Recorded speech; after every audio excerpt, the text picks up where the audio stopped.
Hey there, I'm Janice Dublin, a character animator, and this is Animation Admiration, a deep dive show that admires animation. In this video, I'm going to discuss 5 of my favorite Heartless from the game Kingdom Hearts. Kingdom Hearts was animated by Japanese game company Square Enix in a collaboration with Disney. The Heartless I'm going to show you today appear in games 1 through 3. While playing through these games, it's possible to fight quickly through the enemies, and all this affects animation clouds up every time a weapon hits, so it can be hard to notice and process the real unique qualities of Heartless. There's such a large variety of the enemies. They can be wiggly, robotic, delicate, tough. It made me curious how and why the animators made these choices. Movement choices are based on character. Every movement has a reason for being. So when I searched for character-driven explanations why the Heartless move the way they do, I ended up focusing on that iconic head.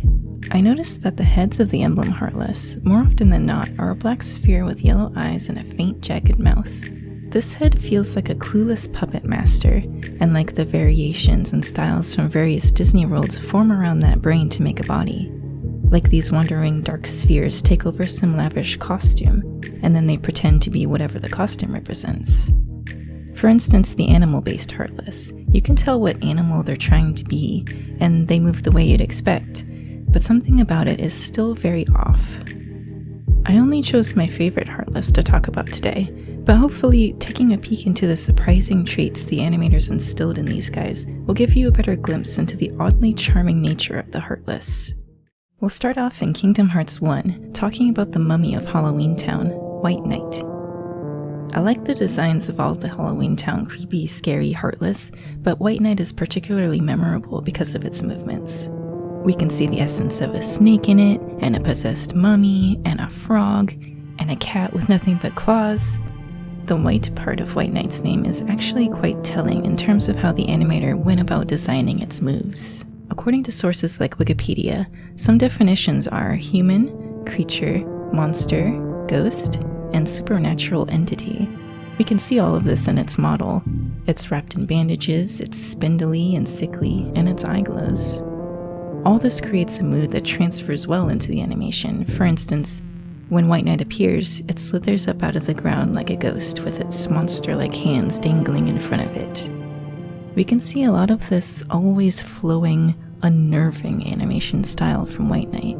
I noticed a lot of squash and stretch, exaggeration, and overlapping action.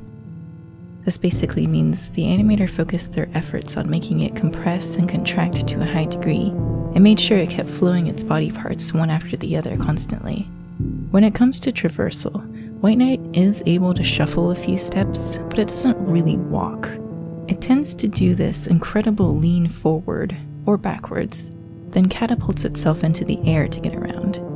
The animator really pushed these poses. The straight is so straight, and the squash is so squashed. Watch as it leaps. The arms go out flat as if it's trying to fly. It keeps that pose all through the air until it hits the ground. Imagine looking over your shoulder and seeing that flying in your direction. Look at this attack pose. It scrunches, bends way backward, and reaches up with its long arms, leaving the ground in no frames at all. One frame it's on the ground, the very next it's halfway in the air, no anticipation. It falls with arms up so that it can follow through with them into a swiping motion. It's putting so much power into this attack that it curls up into a ball after the first swipe due to the momentum. The arms lead the action back out, thrusting the body forward. Here, when Goofy blocks an attack, Wight Knight falters by throwing its arms back behind itself, its head quickly following. For an enemy that uses its arms as weapons, this is truly disarming. Another attack has it twirling its arms and 360ing its head, then unleashing a great spin. In its idle state, it likes to bend down, noodle its arms, and peer around itself. Creepy thing. The next Heartless is from Kingdom Hearts 2, the Toy Soldier. This Heartless is also from Halloween Town World, situated in Yuletide Hill. The toy soldier is Santa's workshop creation come to life in the most terrifying way possible. This toy can shoot you and stab you with a chef's knife and an axe. I was drawn to it mainly because of how unexpectedly it acts. It has 2 forms, the toy soldier and the pumpkin. The soldier is what's shown officially in Jiminy's journal, so that appears to be its main stoic form. An interesting thing about Toy Soldier, though, is that usually when it appears in an area, it jumps into existence in its scarier pumpkin form first, the one that's more mobile. Much like Wight Knight, it tends to jump in order to move around, but it is capable of this slow, bumbling walk.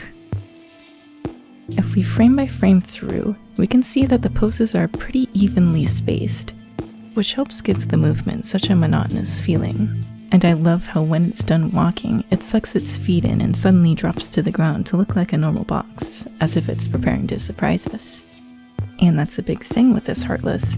The animator's movement choices seem to be heavily influenced by its Pop Goes the Weasel design. For instance, this attack here focuses on the element of surprise. Toy Soldier's busy hopping around the area, its lid popping open on each touchdown, fluttering its feet slightly in midair, which is kinda cute, not gonna lie, and it's not paying attention to Sora. This high jump over Sora's head looks like another normal hop, but it's in the air for so long that it goes into stealth mode.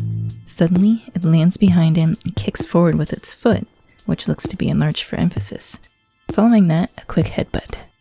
In the same vein, let's look at the mechanics of this head popping out move, which also demonstrates the Jack-in-the-Box quality very well.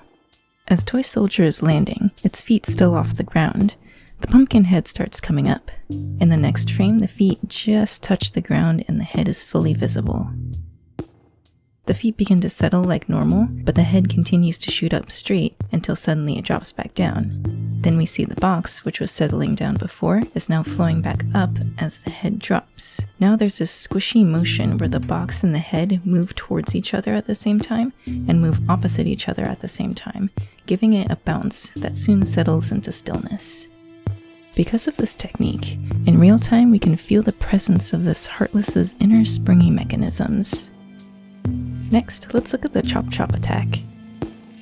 This attack begins super quickly. Like in just 2 frames, Toy Soldier's pumpkin head pops out wielding an axe in one hand and a knife in the other hand. I noticed that Pumpkin Boy doesn't actually show his arms unless he's attacking like this, or when he's peeking out from under the lid of the box. This ends up being another surprise because, well, crap, he has arms now.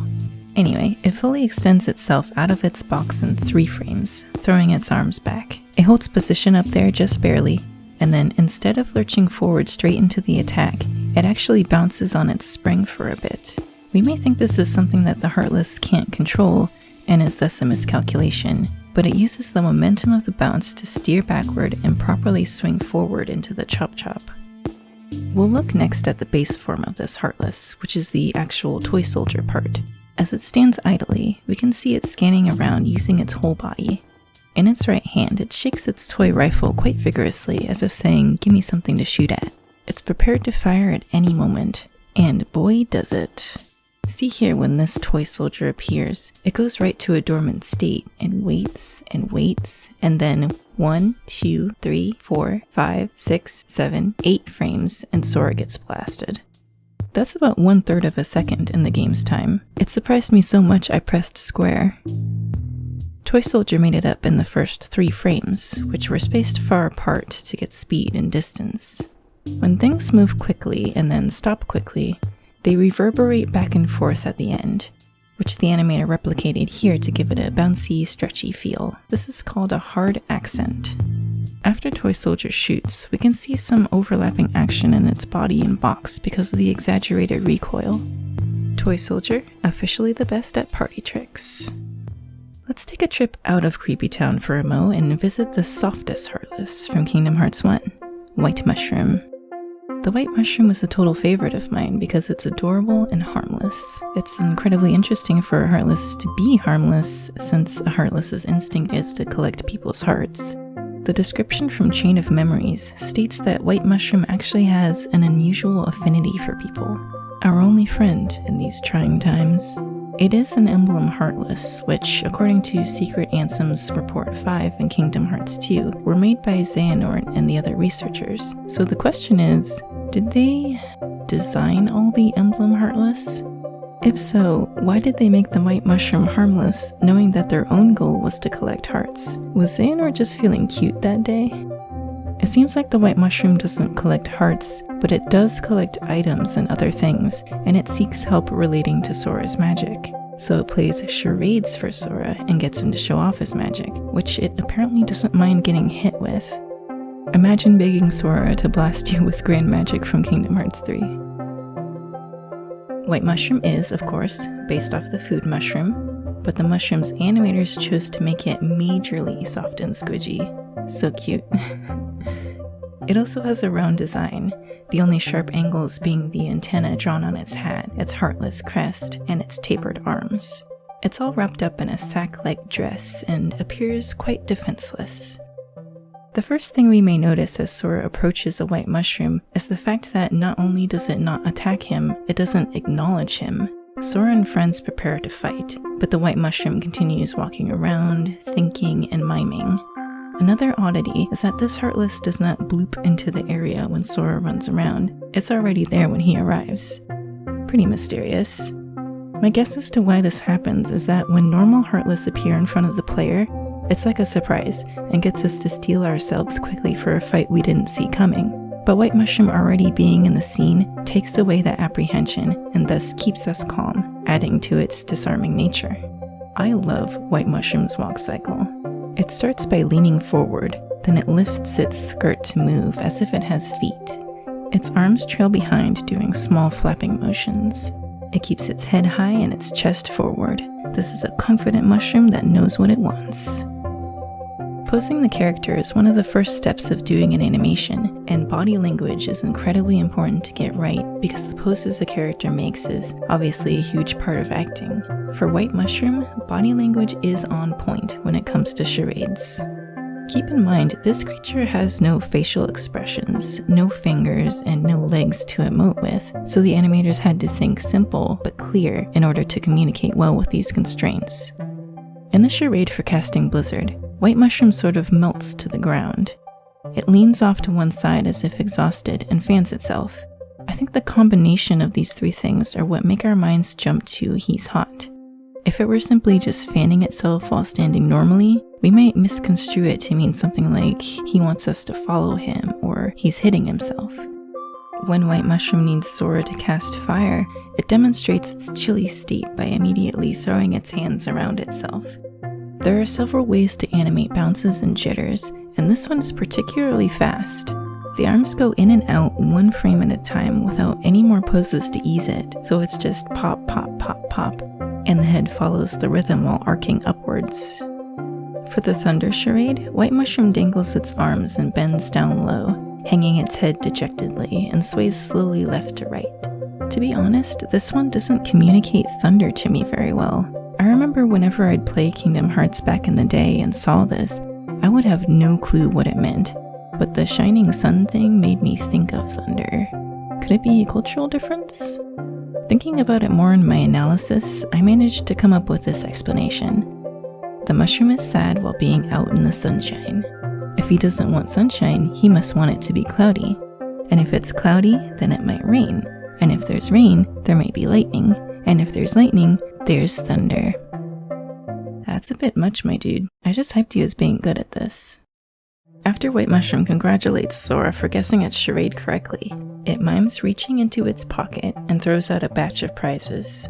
This part caught me by surprise, actually, because it does something that my animation professors had told us over and over not to do, and that's moving all the parts of an action at the same time. This is called twinning.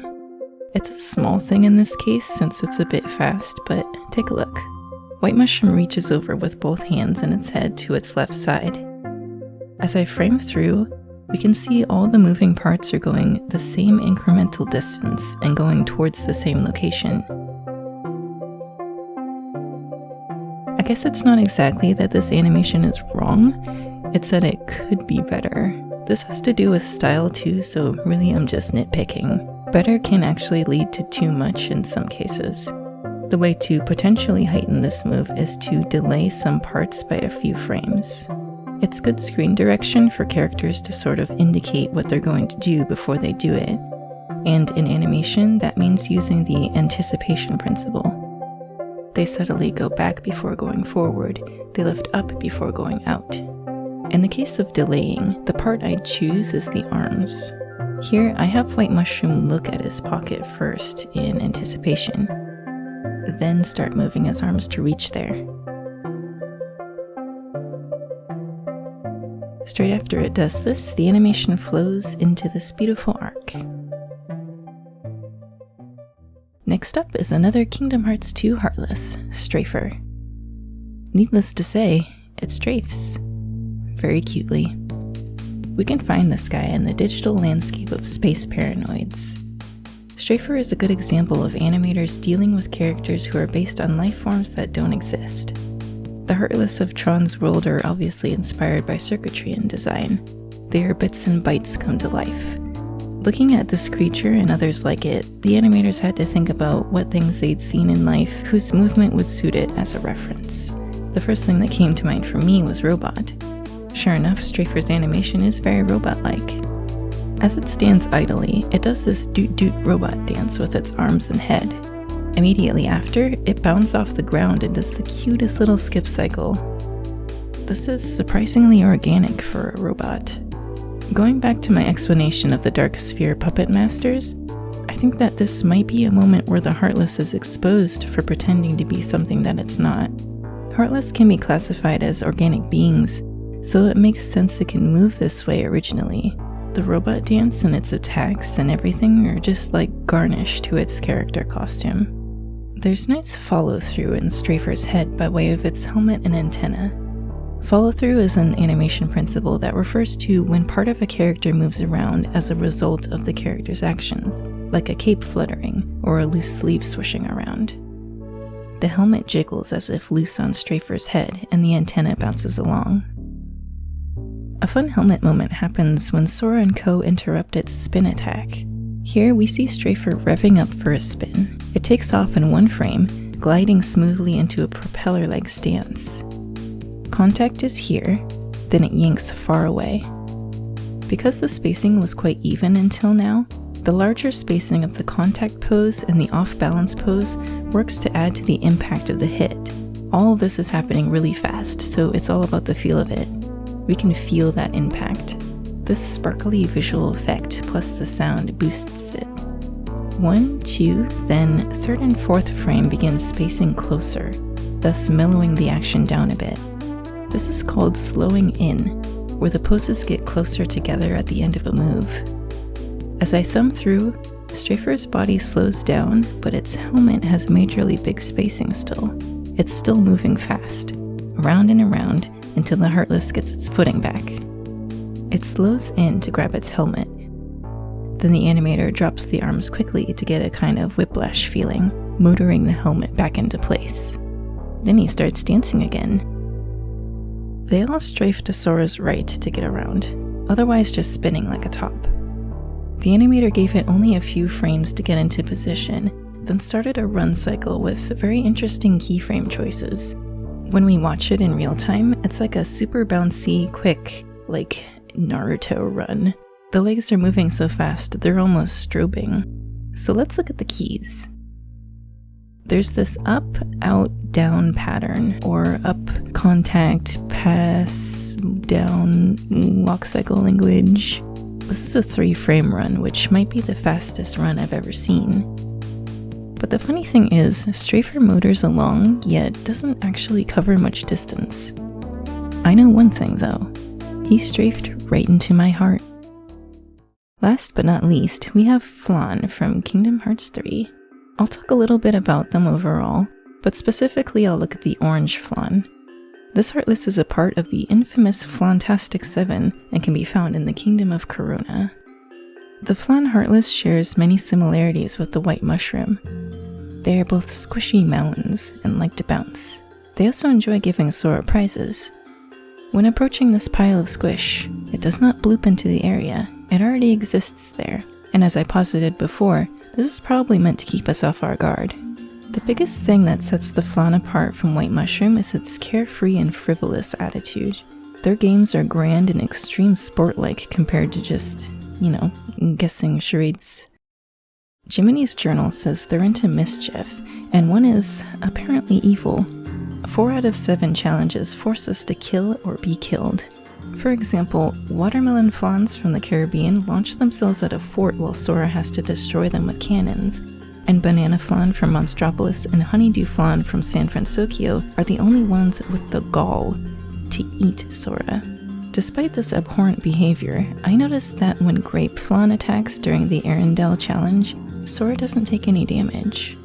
As wild card as these guys are, turns out they're as soft on the inside as they are on the outside. Now that we've established its personality, it's much easier to understand the acting choices the animators made to animate the flans. We always see this energetic, boundless energy in these guys. Orange Flan in particular is out on vacation in this gorgeous, scenic forest and asking Sora to take pictures of it. Seeing this fool's run cycle always makes me giggle. Most of the action here is in the flailing arms. The flan obviously has no feet and it's not pretending it has any. This forward lean we see is helping to get the feeling of a run or a skip. Allow me to compare the flan to White Mushroom in this sense. One test for checking the posing on an animation is to pause in the middle of an action and then try to guess how the character is feeling and what they are in the middle of doing. Here, White Mushroom seems to be waddling forth. Its arms are active, its feet are active, its head is level forward. Judging from the line of action being quite straight, one might guess this guy was in the middle of walking.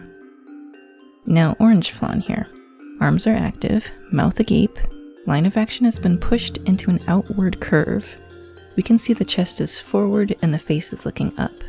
This pose has forward momentum, probably as much as the flan's rig would allow. Potentially this could be construed as a maybe slow, buoyant, and proud walk, but otherwise one could guess this guy was running. Every inch this Heartless moves, it is going to jiggle with the force of 100 earthquakes. A Square Enix animator at some point probably. Let me point for a mo to the flan's idle animation. It goes down a tad bit, then opens its mouth wide, waves its arms all golly jolly, and then flows back to a resting pose which jiggles for a good while after. Take a look at all that extra flow.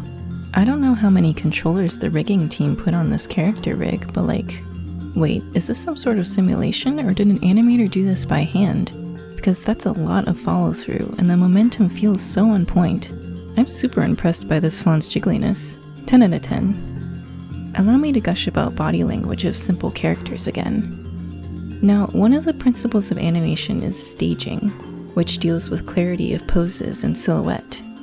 3D game animators have a ton of responsibility with this, because players are meant to see these characters from many different angles, which means there's no set shot that the characters have to look good in, excluding cutscenes. They have to look good 360 degrees at all times. With a character so big and so limited in terms of limbs, the animators had to push key poses far and be direct with body language in order to help us understand how it's feeling. A great example is this cycle of the flan hanging out with several forest animals. Check this posing. It looks at this bird, it looks at that bird. Ta-da! It's calm, it's happy, and it's ready for a close-up. Very simple. This thing has no neck to turn its head with, it has no pupils to look in any direction. Yet the animator was able to stage these actions in a way that communicated ideas properly to us. Adorable. And that is enough admiration for now. Thanks for watching. Subscribe if you want to keep up to date with this series, leave a like if you enjoyed, and share the video if you think others will enjoy it too. Follow me on social media for channel updates, and I will see you next time.